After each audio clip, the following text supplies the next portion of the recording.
Hello and welcome to another episode of Board Game Tutorials. I'm Cymrych Hughs from Blue Hand Gamers, and today we're going over Wingspan.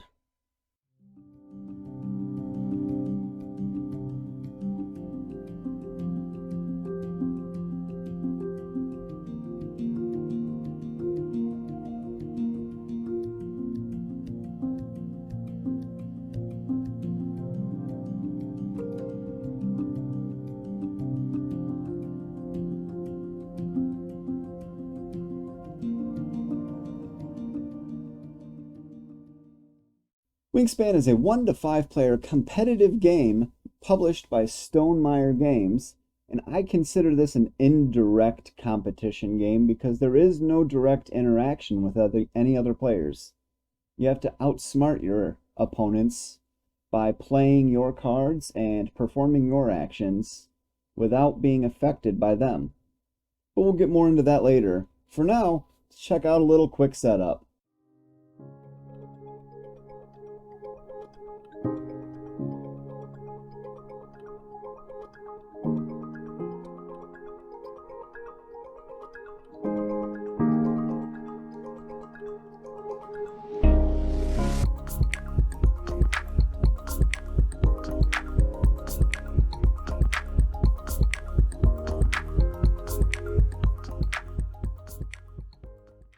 Alright, so now that the quick setup's done, let's go over a couple of quick rules that we have to go over before we actually start the game. You'll notice during quick setup, I placed 5 cards face down in front of me. These bluish cards here are considered bird cards. Let's go over those real quick. Now at this point what we do is, we look at what these 5 are. And before we go into the pre-game setup, let's go over what the card itself actually is. Alright, so first let's start off with its name. The name will always be located in the top right. On the top left, you'll notice these diamond shapes that are different colors. These coincide with the 3 different habitats on your player board. You have the forest, the plains, and then the sea. If there are multiple habitats listed, then you can choose which of these available habitats this bird can go to. Underneath that, you'll notice a food cost.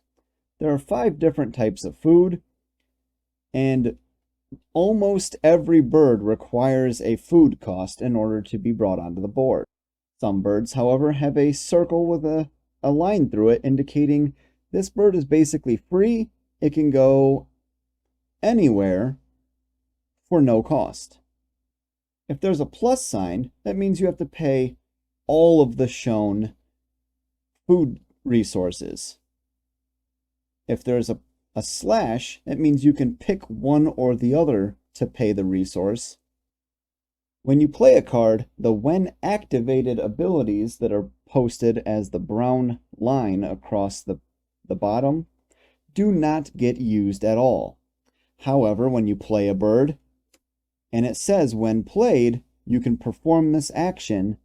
Next we have the feather symbol. That shows end game scoring.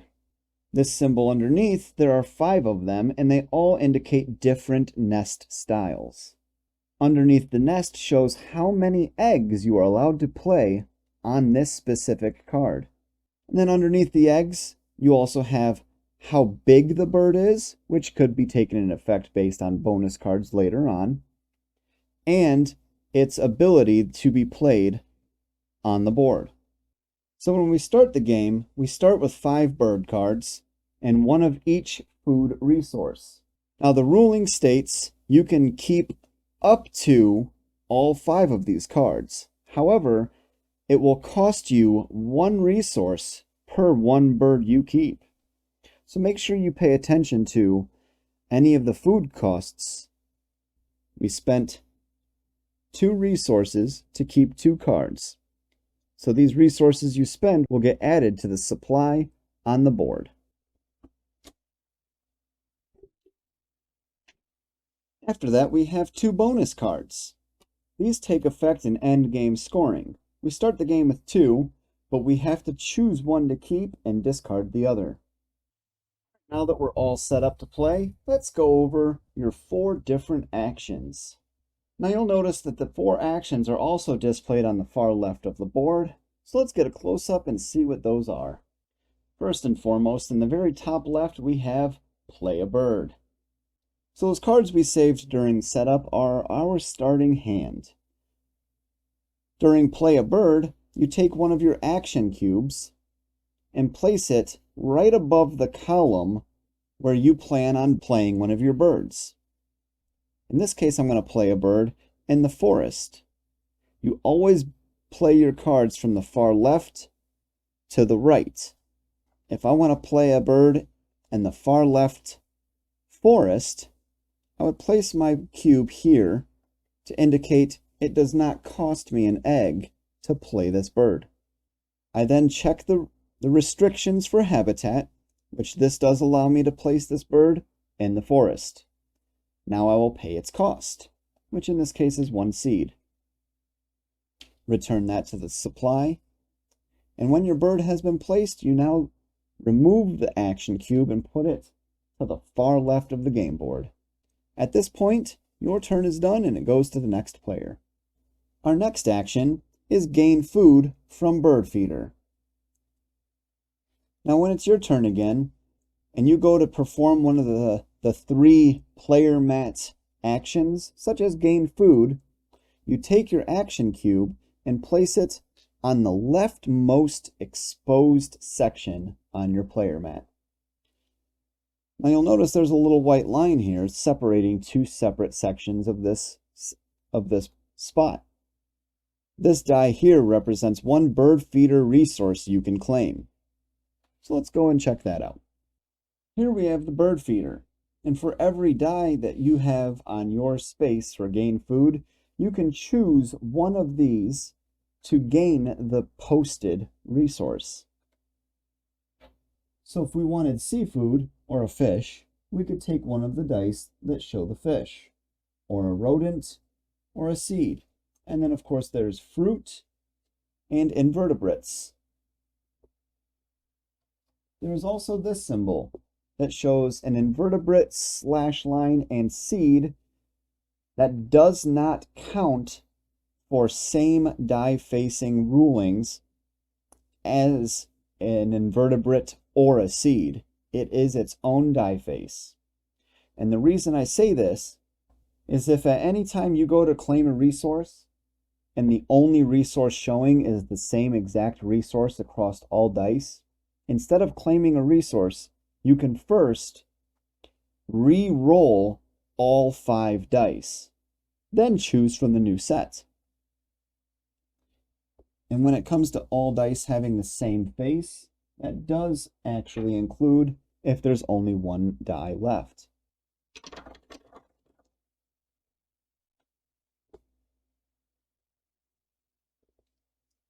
So when you find one you like, you can claim it, take the matching food token, and place it in your player area. Now underneath the white line, you'll see what looks like a bird card with an arrow pointing to another die. What that means is if you have any bird cards in your hand, you can discard exactly 1 to get exactly 1 more die. You cannot use this multiple times in 1 turn. It is only 1 for 1. Now, after you have gained your food, you can now perform any when activated abilities on cards in that habitat.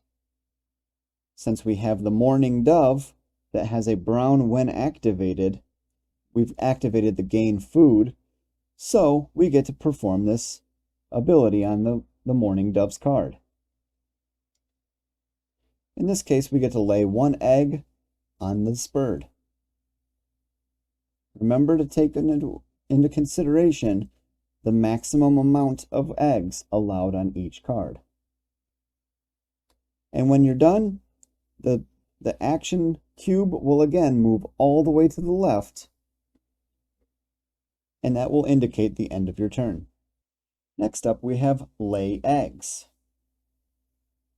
Just like before, you will take your action cube and place it on the leftmost exposed space, and that'll show you how many eggs you're allowed to claim. In this case, there are 2. So we will take our 2 eggs and place them on any birds that you own that have space for those eggs. And then again, we will move the action cube to the far left, indicating the end of our turn. After you gain your eggs, remember to check to see if you have any brown when activated powers in order to play these powers before ending your turn. This symbol here indicates a wild food resource, meaning you can discard any one resource you have with you to gain 1 additional egg. And now on to our final action. Draw bird cards. When you perform this action, again, place an action cube on the exposed far leftmost space. This will show you how many cards you're allowed to claim. So in this case, we get to claim 1. For this action, since we're allowed to claim 1, we can choose any of these 3 exposed face-up birds. We can see what habitats they go to, what food resources are required to play them, and any abilities that they have. However, if you do not like any of those, you are allowed to draw 1 right off the top. If you were to take one of the cards from the tray, that space will remain empty until the official end of your turn. When your turn is ended, then you will replace the empty spaces.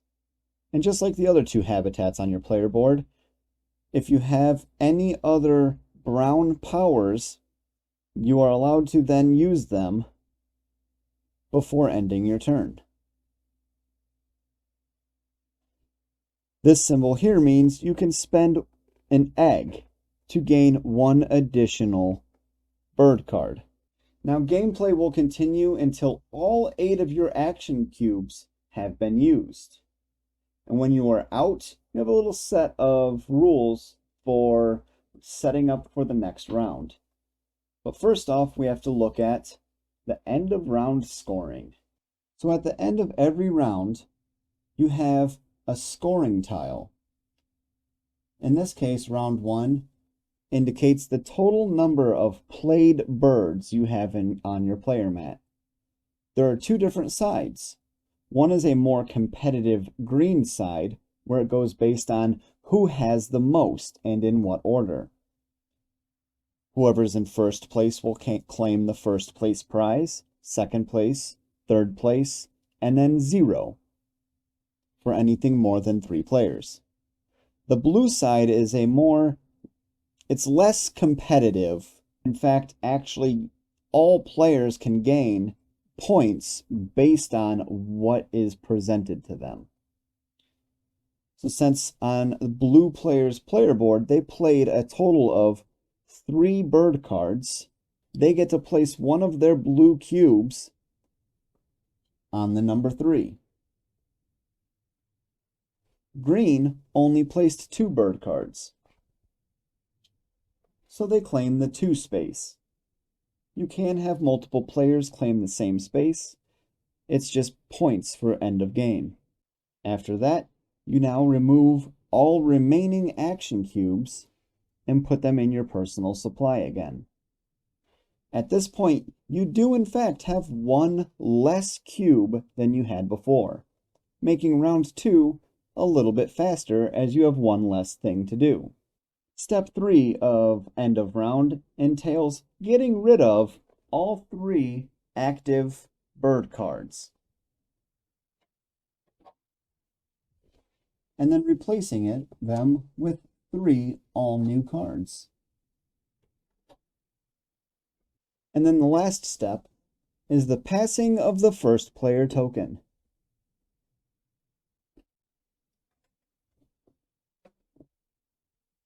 Now gameplay will continue for 4 rounds, and each round you have 1 less action cube, making that round a little bit faster and a little bit less you can do.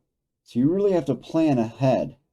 Think about what you want to do, try to get some brown when activated powers out there. There's a lot of different abilities out there that are really fun to play with.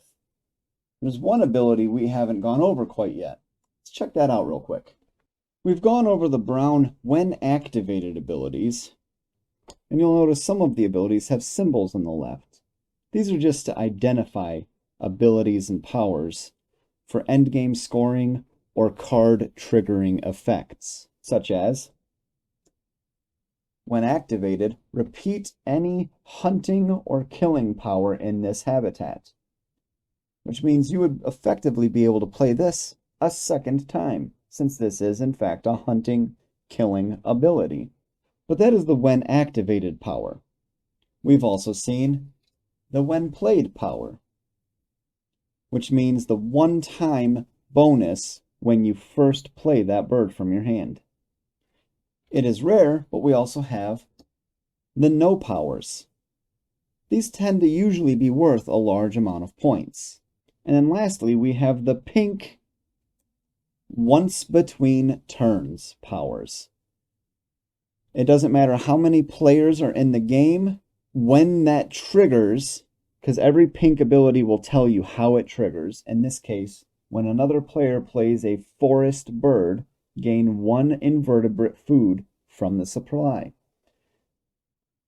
After your turn has ended, the pink powers activate on other players' turns, but only when once before it's your next turn.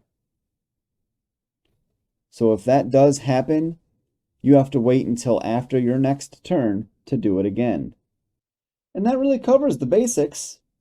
After all 4 rounds are completed and you get to the end game scoring, you have a nifty little pamphlet that comes in the game, well, a little scoreboard that comes with the box. So for our last bit of rules, let's go over that real quick. So you have a spot where you can put all players' names at the top for a total of 5 players. And then you'll go through all played birds and see how many points they're worth. Add up all of their points and record that number in the first slot. Next, we go over bonus cards. Go through all of your bonus cards, see how many points you score from them. You'll add them all up and add that to the second slot on the scoreboard. Next, we add up the score we've gained from all of our separate round scoring. Add that number up and add that to the end of round goals spot. Next is the halfway point, where you can see a little segmentation in the scoreboard. This part is for 1 point each of the following. For each egg you have placed on a card on your player mat, you'll record that number. Some cards allow you to cache or store food tokens on their bird cards. You'll count that up. And other cards allow you to tuck other bird cards from your hand behind that card on the player mat. You'll count those numbers up. Add all 6 of those scores together, and that is your end game score. It might seem a little confusing at first, but I promise it's really not that bad. Once you dive into the game and start playing, it clicks pretty quickly.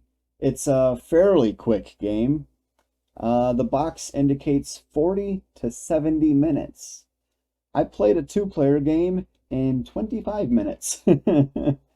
But overall, it's a fun aspect with the bird feeder dice tower that comes with the box. The different birds, they're all based on actual real-life birds. The base box, most of the birds are from North America and some from South America. However, there are expansions and add-ons that have birds from all over the world. I think it's a fun, outsmart your opponents kind of strategy card game with some really cool little plastic eggs and a really good time. It really is. I'd rate this one pretty high on my personal list. I hope you guys have as much fun with it as I did. Come see all of us Blue Hand Gamers together for a playthrough next week of Wingspan, and let us know how you feel about the game. Have a good night.